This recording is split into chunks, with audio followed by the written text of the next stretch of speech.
Welcome to Hunter Beyond Time and Space Chapter 43. Breathing. Only a shadow can become the head of the family. Qin Chen was confused. He had no clear concept of the shadow battle so far, and because of the relationship of not being able to expose himself, he could only pretend to know everything in a muddled way. Now, many doubts can finally be solved. Just ask directly. Li Shutong also knew that he was not from the other world, so he explained patiently like a teacher. It is said that the Qin family existed in the previous era of human civilization. At that time, the shadow was just a character the Qin group could discard at will, and only those Qin descendants without a background were selected to be the shadow, and their power was not as great as it is now. Later, a talented Qin shadow turned the tables. From then on, he set a new rule. All family heads must have been shadows and have seen the dirtiest things in the world. And those who have been shadows will never be abandoned by the family. Qin Chen was puzzled. How many shadows are there? Li Shutong replied, on average, a generation is selected every 10 years or so, and a family head may have accompanied more than a dozen shadows. He continued, the medical technology of this era is already very advanced. A family head can live for hundreds of years, and some can even live for more than 150 years. Therefore, when the family head retires, he selects the one he most approves of among the more than a dozen shadows. What about the other shadows? Qin Chen asked. Pass on power, Li Shutong said, but they can enjoy their old age. After becoming a shadow, not only do you have the qualifications to become a family head, but you also have a get-out-of-jail-free card. I always feel that this system is a bit strange. Since the Qin ancestor who established it was once a shadow and knew the hardships of being a shadow, why did he establish such a system that breeds like insects? Qin Chen was puzzled. Oh, the rule of the 9-person competition was not set by him, but by his son. It seems that because his son chose several shadows who were all useless, and he had no one useful around him, he let the people below fight for it themselves, and the winner would naturally be the strongest, Li Shutong explained. Did the Qin ancestor not stop his son? Qin Chen asked. At the beginning, the shadow battle was just for everyone to do tasks and whoever had stronger abilities won, Li Shutong said. However, nearly 1,000 years have passed, and the shadow battle has gradually turned sour, becoming a competition to see who can survive and become the shadow. Qin Chen nodded. This was logical. The family law established by the ancestors is the embodiment of idealism, but all ideals will gradually decay with time. Nothing is constant because the human heart is always changing. Later, this tradition of the shadow battle continued. Li Shutong smiled and said, perhaps all the Qin family heads understand that if the Qin family is not ruthless, how can they stand firm in this other world? That's true, Qin Chen nodded and said, so, now I have to be careful about my safety, because all 9 shadow candidates want to eliminate each other. Well, Li Shutong nodded, to be honest, this time is beyond my expectations. I didn't expect someone to want to eliminate others right from the beginning.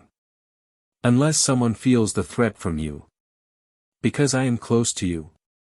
Qin Chen analyzed, no, when the assassins followed me in, I didn't even know you. Don't think about it too much. You'll know over time, Li Shutong said. Can I quit the shadow battle? Will it conflict with joining the knights and the Qin family? Qin Chen asked. No conflict, Li Shutong shook his head, but it's better not to let people know that you've joined the knights. Haven't you seen that I've been locked up here? I'll teach you at night like before, and during the day, it's like now. And I don't recommend that you quit the shadow battle, because you haven't seen how much power the shadow has. Well, Qin Chen nodded. He was not a person without courage. Since Li Shutong said not to quit, he would play with the other candidates. At this moment, the number 18 prison was particularly empty, and Qin Chen felt unrestricted. Li Shutong sat cross-legged on the ground, and the big cat snuggled up to him and fell asleep. Qin Chen also sat cross-legged opposite him. "Is there anything else you want to ask?" Li Shutong asked. "I see that the standard weapons in the other world are still firearms. Are there any other more powerful weapons?" Qin Chen asked. "Yes, but not many," Li Shutong said. "There are small EP grenades specially designed for mechanical limbs, and there are special weapons mounted on mechanical limbs, but the financial and military powers still focus mainly on firearms, and the bullets are mostly made of copper." Qin Chen was puzzled. The other world's technology is already very advanced. Why are the weapons still similar to the world? Li Shutong laughed, "Because killing a person only requires one bullet." Qin Chen understood. Everyone still uses it because it is the most cost-effective weapon and it is enough. The three words, "it is enough," are very critical. It's like someone said online that the mirrors in the other world are not as technological as imagined, except for defogging, they don't have any additional functions. This is because the function of the mirror is so simple. The complexity of technology does not mean that everyday items will become more complicated. "Okay, the miscellaneous matters are done, let's talk about business," Li Shutong said. "The farthest road among all the shortcuts in the world?" Qin Chen asked. "That's right," Li Shutong nodded. "Put out your right hand." Qin Chen spread out his right hand in front of him, but he saw Li Shutong suddenly grab his wrist. In just an instant, he felt that his breath had stalled, as if a strong mental will was controlling his breathing rhythm, and even the flow rate of his blood. The pulse caught by Li Shutong was like being shackled. In the next moment, Li Shutong's breathing rhythm changed, and Qin Chen watched as white breath spewed out, followed by flame patterns spreading from his cheeks to his ears. Qin Chen was stunned. Everything that the other party showed completely violated biological common sense. But before he could react, Qin Chen felt that his breathing rhythm was also being forcibly changed, and his heartbeat and breathing were completely different.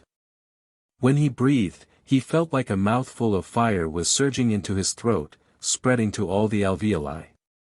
The terrifying temperature swept over his whole body, and then the tearing pain started. It was not a real temperature, but an illusion caused by inexplicable pain.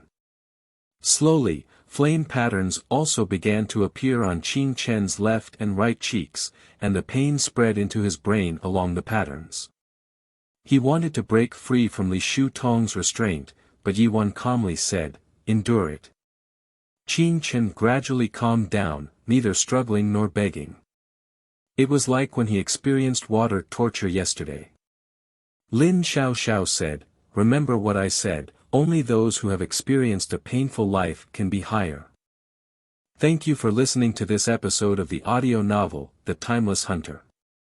If you enjoy this channel, click subscribe for more fascinating English audio novels. Don't forget to leave a comment, like, turn on notifications, or share on social media below so you can find this channel again. Let us know your thoughts. See you next time.